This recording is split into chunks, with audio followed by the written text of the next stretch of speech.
Welcome to maths with Ravilogy class 8 chapter second एक चर वाले रैखिक समीकरण एक्सरसाइज है 2.2। उसका थर्ड सवाल है आपका। समद्विबाहु त्रिभुज का आधार 4/3 सेंटीमीटर है तथा उसका परिमाप 4/2/15 सेंटीमीटर है। उसकी दो बराबर भुजाओं की माप ज्ञात कीजिए। यानी कि समद्विबाहु त्रिभुज है तो उसकी दो भुजाओं की माप आपको ज्ञात करनी है। आपके सामने दिया है कि समद्विबाहु त्रिभुज का आधार 4/3 सेंटीमीटर है, उसका परिमाप है 4/2/15 सेंटीमीटर। मैंने इसको चेंज किया तो 62/15 सेंटीमीटर आया। उसके बाद पूछा कि दो भुजाओं की माप ज्ञात करनी है। करते हैं। तो सबसे पहले ये एक आपके सामने समद्विबाहु त्रिभुज बना रखा है जिसकी ए बी भुजा बराबर है ए सी की। दो भुजा बराबर है, समद्विबाहु त्रिभुज है यानी कि दो भुजाएं बराबर है इसकी। और ये इसका आधार है। आधार अपने को 4/3 सेंटीमीटर दे रखा है। तो अपने को क्या करना है कि इन दोनों की माप निकालनी है। क्या करते हैं, सबसे पहले परिमाप। परिमाप होता क्या है असल में, यानी कि अगर यहाँ से स्टार्ट करें तो यहाँ से ए से बी, बी से सी और सी से ए तक की भुजाओं का योग ही होता है परिमाप। ठीक है, तो मैं लिख देता हूँ कि ए प्लस बी, ए बी यानी कि, और दूसरा होता है बी सी प्लस सी ए या ए सी ए कर देते हैं। बराबर दे रखा है अपने को 62/15 सेंटीमीटर। ठीक है, तो ए बी बी सी इसमें से अपने को जो पता है वो लिख देते हैं। तो A B plus B C का मान पता है 4/3 सेंटीमीटर, सेंटीमीटर बाद में लिख देंगे अपन लास्ट में, और सी अपने को पता नहीं है, और 62/15 सेंटीमीटर दे रखा है। ठीक है, अब ये जैसे कि मैं पहले यहाँ लिख देता हूँ कि ए बी बराबर है सी ए के, तो यहाँ एक सी ए की जगह पर अपन ए बी लिख देंगे। तो ऐसे कर देंगे 2AB हो गया। 2AB बराबर ये 62/15 इस साइड और 4/3 उस साइड, ये इधर उधर चला जाएगा। तो क्या करेंगे, अब इसको लघुत्तम लेके सोल्व करेंगे। तो सोल्व करते हैं। यहाँ पे 2AB का मान आएगा, यहाँ पे इसको मैं लघुत्तम ले रहा हूँ, 15 लघुत्तम ले रहा हूँ। ठीक है, अब 15 का भाग 15 में एक बार, तो ऊपर 62 से गुना तो 62 का 62, और फिर 3 का गुणा 15 में तो 5 बार जाएगा, और 5 को 4 से तो 20 आता है। ठीक है, अब 62 में से 20 जाता है 2, और बचता है यहाँ पे ये 6 में से 2 जाएगा तो बचेगा 4। ये आपका 2AB का मान आया। अब अपने को तो एक भुजा का मान निकालना है। दोनों भुजाएं बराबर हैं तो अपन क्या करते हैं, इसमें 2 का भाग लगा देंगे। तो इस प्रकार से करेंगे कि मैं इसको मिटा के दूसरी जगह पे कर रहा हूँ। 2AB बराबर 42/15। तो अपन करते हैं कि ये जो गुणे में है वो भाग में चला जाएगा इधर, तो यहाँ पे इस प्रकार भाग में चला जाता है। तो ये यूँ बन जाएगा 42/15 गुणा 1/2। ये 2/1 से 1/2 बन जाएगा। फिर ये इससे कट जाएगा तो ये आ जाएगा 21। तो ए बी का मान आएगा 21/15। ये आपका ए बी का मान आया। तो ए बी और बी सी, ए बी और ये ए सी दोनों तो बराबर है। अपने यहाँ लिखी है कि ए बी और सी ए तो बराबर है, तो दोनों का मान 21/15 आएगा। तो यहाँ पे दोनों भुजाएं क्या होगी, ए बी तो होगा 21/15, ठीक है, और बी सी होगा आपका 4/3, और ए सी या सी ए होगा आपका 21/15। ये आपका फाइनली आंसर है। ये दोनों तीनों भुजाएं मैंने आपके सामने निकाल के रख दी हैं। ये इसका मान आएगा। और चाहो तो आप ए बी और बी सी और सी ए को जोड़कर वापस जो परिमाप दे रखा था अपने को वो निकाल सकते हो। परिमाप दे रखा था 4/2/15 यानी कि 62/15 परिमाप दे रखा था, वो निकाल सकते हो आप। ये आपका आंसर है। अब चौथा सवाल करते हैं। चौथा सवाल है कि दो संख्याओं का योग आपको 95 दे रखा है। यदि एक संख्या दूसरी संख्या से 15 अधिक है तो दोनों संख्याएं ज्ञात कीजिए। ठीक है, तो इस प्रकार से लिखेंगे कि संख्याओं का योग 95, एक संख्या दूसरी संख्या से 15 अधिक है और संख्या आपको ज्ञात करनी है। अब इसमें से आपको मानना पड़ेगा एक संख्या को। तो क्या करते हैं, माना पहली संख्या, मैं पहली संख्या दूसरी संख्या मान के करता हूँ। माना पहली संख्या बराबर x है, तो दूसरी संख्या क्या होगी आपको पता ही है। दूसरी संख्या कितनी अधिक है, 15 अधिक है। तो किससे अधिक है, पहली संख्या से अधिक होगी। तो x + 15 दोनों संख्याएं आ गई। अब ये दे रखा है अपने को संख्याओं का योग। अब इनका योग करेंगे, पहली संख्या और दूसरी संख्या का योग दे रखा है 95। तो क्या करेंगे, तो योग बराबर क्या होगा, तो इसको योग को जोड़ेंगे x + 15, ये दोनों संख्याएं हैं। इसको जोड़ने पर आता है आपका 95। ठीक है, तो मैं इसको करता हूँ यहाँ पर x और x कितना होगा, 2x होगा। तो ये आएगा 2x + 15 बराबर 95। अब इसको करेंगे 2x बराबर 95 - 15, क्योंकि अब इधर प्लस का है तो माइनस का हो जाएगा। तो इधर आएगा 2x बराबर 95 में से 15 जाएगा, कितना बचेगा, ये 5 में से 5 0, 9 में से 1 जाएगा, कितना बचेगा, 8 बचेगा। 8 आ गया। अब क्या करते हैं, मैं इधर कर देता हूँ सवाल को। 2x बराबर 80 आ गया। आपको x का मान निकालना है तो x बराबर क्या होगा, 80/2। तो यहाँ से निकल जाएगा 40। तो x का मान क्या आ गया, 40 आ गया आपके सामने। x का मान 40 निकाल दिया मैंने। अब पहली संख्या तो अपने को पता चली कि 40 है, लेकिन दूसरी संख्या यहाँ से आएगी तो क्या होगा। अब इसका आंसर निकाल रहा हूँ मैं आपके सामने। तो पहली संख्या x बराबर क्या होगी, 40। तो दूसरी संख्या क्या होगी, दूसरी संख्या यहीं से निकलेगी। तो उसमें x का मान रख देते हैं दूसरी संख्या में। तो 40 + 15 बराबर क्या होगा, क्योंकि x + 15 है।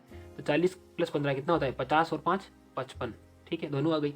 तो पहली संख्या 40 है और दूसरी संख्या 55 है। आप जोड़ के देख सकते हो, 40 और 55 को जोड़ोगे तो ये 95 आएगा वापस। इसका मतलब अपना ये आंसर एकदम सही है। ये आपका फाइनली आंसर है। अब बढ़ते हैं आगे और पांचवा सवाल करते हैं। पाँचवा सवाल है कि दो संख्याओं का अनुपात 5:3 है, यदि उनमें अंतर 18 है तो संख्याएं ज्ञात कीजिए। ठीक है, तो करते हैं। यहाँ दो संख्याओं का अनुपात दे रखा है 5:3, अंतर 18 है और संख्याएं आपको ज्ञात करनी है। तो अब इसमें मानना पड़ेगा, तो मैं मान रहा हूँ कि माना संख्याएं, मानने बना काम नहीं चलेगा। और संख्याएं क्या होगी, 5x अनुपात 3x, इस प्रकार से होगी क्योंकि अनुपात के अंदर है। लेकिन अंतर दे रखा है, अंतर का मतलब होता है कि बाकी, दोनों को अगर बाकी करें तो उसका आंसर 18 आता है। करते हैं, तो मैं यहाँ यूँ कर देता हूँ कि प्रश्नानुसार, यहाँ पे इस प्रकार से लिखने में क्या होता है कि मिस्टेक नहीं होती है। तो प्रश्नानुसार प्रश्न ये कहता है कि इनका घटाव 18 के बराबर है। देखते हैं 18 के बराबर है कि नहीं। 5x में से 3x चलता है, कितना बचता है, 2x बराबर 18 आता है। तो यहाँ से x का मान आएगा 18/2, तो यहाँ से कटेगा 9 बार, तो यहाँ पे आ जाता है x बराबर 9। अब x का मान 9 आ गया। अब ये x का मान 9 आ गया तो x का मान इस जगह पे रखेंगे अपन। तो मैं यहाँ रख देता हूँ 5 गुणा, यानी कि मैं लिखता हूँ 5x अनुपात 3x। तो यह होगा 5 गुणा 9 अनुपात 3 गुणा 9, तो ये होगा 9 पंजे 45 अनुपात 9 तिया 27। ठीक है, 45 अनुपात 27 यही है। अब ये आपकी दोनों संख्याएं आ गई।